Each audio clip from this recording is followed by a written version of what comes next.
दुनिया में बचपन से ही हम सभी को अच्छे अच्छे संस्कार दिए जाते हैं, अच्छी अच्छी बातें सिखाई जाती हैं, अच्छे कर्म करने के लिए प्रेरित किया जाता है। लेकिन जब हम बड़े होते हैं तो अपने आसपास केवल बुराई को ही पाते हैं। हम देखते हैं कि हमारे आसपास कितना भ्रष्टाचार, चोरी चकारी, लूट डकैती इत्यादि फैली हुई है। लेकिन क्या आपने यह ख्याल किया है कि जिस बच्चे सलाह दी जाती है वही बच्चे बड़े को होकर बचपन से ऐसा क्यों अच्छे कर्म लग जाते हैं? कोई मां बाप नहीं चाहते कि उनका बच्चा गलत करे, गलत मार्ग पर जाए, लेकिन फिर भी दुनिया में इतना अपराध है, ऐसा क्यों? क्या कभी आपने ऐसा सोचा है? मन का खेल बड़ा अजीब होता है। हमें लगता तो है कि हम अपने मन को पूर्ण रूप से जानते हैं, लेकिन हमारा मन एक ज्ञान की भ्रांति बनाकर हमें हमेशा अज्ञानता में फंसाए रखता है। एक तरफ तो हम अपने बच्चे को यह शिक्षा देते हैं कि बच्चे वह कार्य करो जिसमें तुम्हारा इंटरेस्ट हो, जिसमें तुम्हारी रुचि हो, लेकिन वही दूसरी तरफ जब पढ़ाई में उसके कम अंक आते हैं तो हम उन्हें डांट देते हैं कि तुम अपने भाई जैसे पढ़ाई में जानते हैं, लेकिन हमारा मन एक ज्ञान की भ्रांति बनाकर हमें हमेशा अज्ञानता में फंसाए रखता है। एक तरफ तो हम अपने बच्चे को यह शिक्षा देते हैं कि बच्चे वह कार्य करो जिसमें तुम्हारा इंटरेस्ट हो, जिसमें तुम्हारी रुचि हो, लेकिन वही दूसरी तरफ जब पढ़ाई में उसके कम अंक आते हैं तो हम उन्हें डांट देते हैं कि तुम अपने भाई जैसे पढ़ाई में होशियार क्यों नहीं हो। एक तरफ तो हम उसे कहते कि तुम्हारा जो मन हो वही करो, दूसरी तरफ हम उसकी तुलना उसके भाई से कर देते हैं। अब वह बच्चा हमेशा अपने भाई की तरह ही बनना चाहेगा, क्योंकि बचपन का मन बड़ा निर्मल होता है। उस पर जो छाप पड़ जाती है वही छाप पूरी उम्र चल जाती है। अब वह बच्चा वह काम न करके जिसमें उसकी रुचि है, उस काम को ज्यादा करेगा जो उसका भाई करता है, क्योंकि माता पिता का प्यार ज्यादा पाने के लिए उसे अपने भाई से आगे निकलना होगा और उसके जैसे बनना होगा। और धीरे धीरे जैसे जैसे वो बड़ा होगा, वह दुनिया की भाग दौड़ देखकर केवल एक चीज समझेगा कि इस दुनिया में पैसा सबसे पहले है, सब कुछ पैसा ही है। और उस पैसे को कमाने के लिए जब वह अपने आसपास देखेगा कि लोग शॉर्टकट अपनाकर अच्छे से पैसे कमा रहे हैं, तो वह भी उनकी तरह शॉर्टकट अपनाकर जल्दी कामयाब होने के चक्कर में कहीं ना कहीं कोई गलत काम बैठेगा।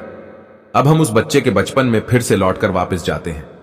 काश उस बच्चे के माता पिता ने पढ़ाई में कम अंक आने पर यह कहा होता कि पढ़ाई में कम अंक आ गए तो क्या हुआ, तुम दूसरी चीजों में आगे निकल सकते हो, क्रिकेट, पेंटिंग, कोई कला। तब शायद वह बच्चा किसी और की तरह बनने का प्रयास नहीं कर रहा होता और वह करता जो वह करना चाहता था। आज की कहानी जो मैं आपको सुनाने वाला हूं, उसमें आपको अपने मन की इतनी बारीक चाल देखने को मिलेगी जो आप कभी देख ही नहीं पाते। आपको यह पता चलेगा कि हमारा मन कितनी बारीक और छुपी हुई चाल भी चल सकता है। तो आइए कहानी शुरू करते हैं। रात के सन्नाटे में अचानक एक बच्चे के रोने की गूंज उठती है। आज एक छोटे से गांव में एक नन्हे से बच्चे ने जन्म लिया है। बच्चे का भाग्य बहुत अच्छा है, उसने एक धनी परिवार में जन्म लिया था। ज्योतिष ने बच्चे की कुंडली देखकर बताया कि यह बहुत बड़ा भाग्यवान है। यह बच्चा बड़ा होकर या तो कोई सम्राट बनेगा या फिर कोई तपस्वी बनेगा। धीरे धीरे वह बच्चा अच्छी शिक्षा और दीक्षा के साथ बड़ा होने लगता है। बच्चा बड़ा ही होनहार था, उसमें बहुत ही कौशल था। हर चीज को वह बहुत जल्दी सीखने की क्षमता रखता था। लेकिन जैसे जैसे वह बड़ा होता गया, उसके माता पिता उसे ज्योतिष की वह भविष्यवाणी बतानी शुरू कर दी।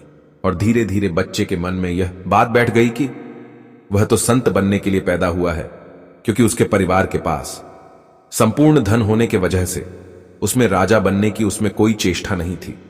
इसीलिए उसे लगने लगा कि मैं बहुत बड़ा संत बनूंगा।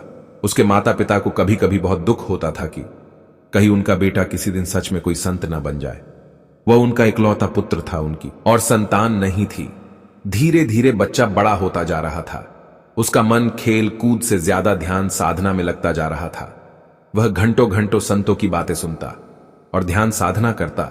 उसने अपना पूरा बचपन का समय इसी तरह से बिताना शुरू कर दिया। नगर के सभी लोग उस बच्चे से बहुत प्रभावित थे। नगर के लोग उस बच्चे के मुखमंडल देखते और उसकी बातों को जब सुनते तो कहते, वाह भाई, तुम तो एक बहुत बड़े ज्ञानी हो। तुम एक दिन जरूर इस संसार में अपना ज्ञान फैलाओगे। लोगों में तुम्हारी बहुत प्रतिष्ठा होगी, सम्मान होगा। यह सुन वह बच्चा कहता कि नहीं महाशय, मैं स्वयं को कोई बड़ा आदमी नहीं बनाना चाहता, क्योंकि स्वयं को ज्ञानी समझना भी अहंकार ही होता है। मैं अहंकारी नहीं हूं, मुझ में अहंकार नहीं बचा, यह कहना भी एक अहंकार ही होता है। यह सुनकर सुनने वाले लोग और आश्चर्यचकित रह जाते। कि एक बच्चा कितनी गहरी बात कर रहा है और वह उसकी जय जयकार लगाते हुए अपने घर लौट जाते थे। ऐसे ही वह बच्चा बड़ा हुआ और अब वह एक नौजवान युवक बन गया।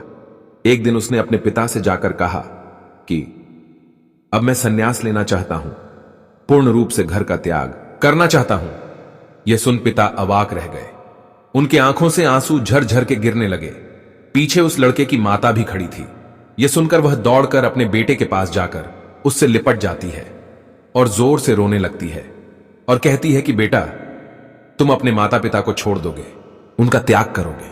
तुमने कुछ नहीं सोचा कि तुम्हारे मां बाप कैसे रहेंगे। इस पर वह नौजवान युवक कहता है, प्रिय माता, मैं इस लोक कल्याण के लिए जन्म लिया है।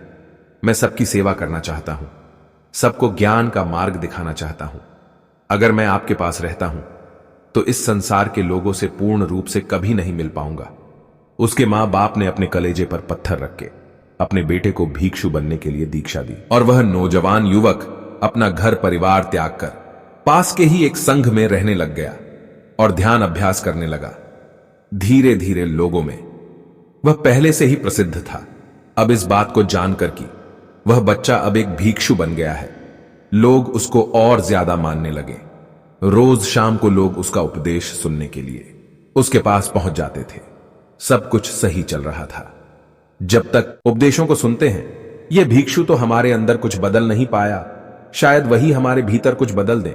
यह कहकर सभी लोग जो शाम को इस भिक्षु के पास आते थे उस दूसरे विद्वान भिक्षु के पास जाने लगे। इस नौजवान भिक्षु का उपदेश सुनने के लिए कोई भी नहीं था। इस बात से भिक्षु और अधिक परेशान रहने लगा था।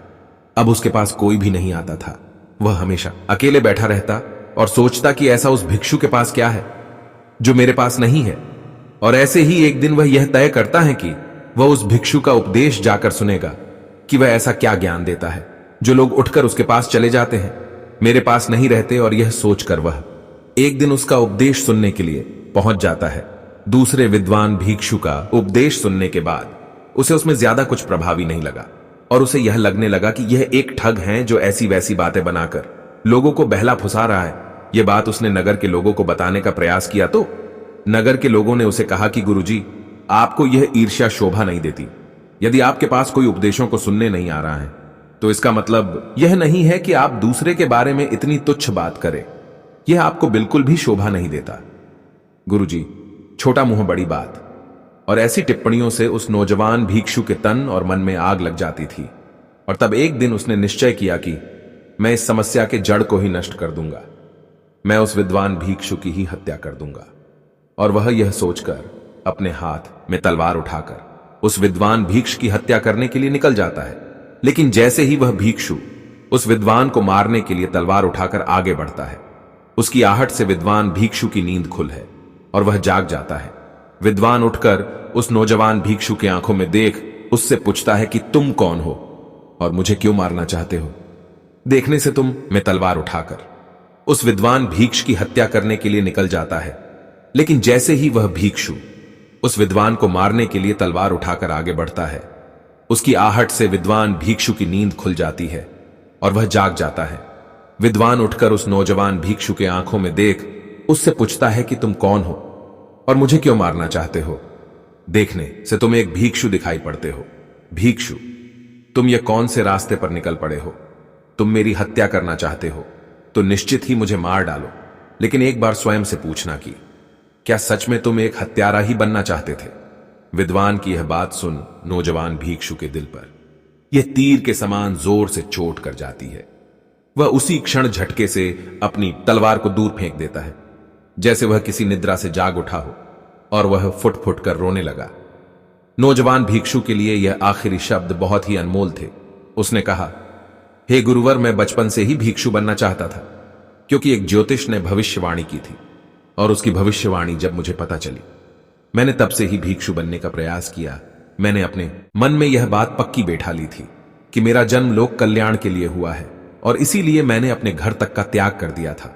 मैं इस नगर के लोगों को रोज उपदेश देता था, उनके दुखों को सुनता था। लेकिन जब यह लोग मुझे छोड़कर आपके पास चले आए तो मुझे लगा मेरे जीवन का मकसद ही खत्म हो गया। फिर मेरे मन ने खतरनाक कदम उठा लिया।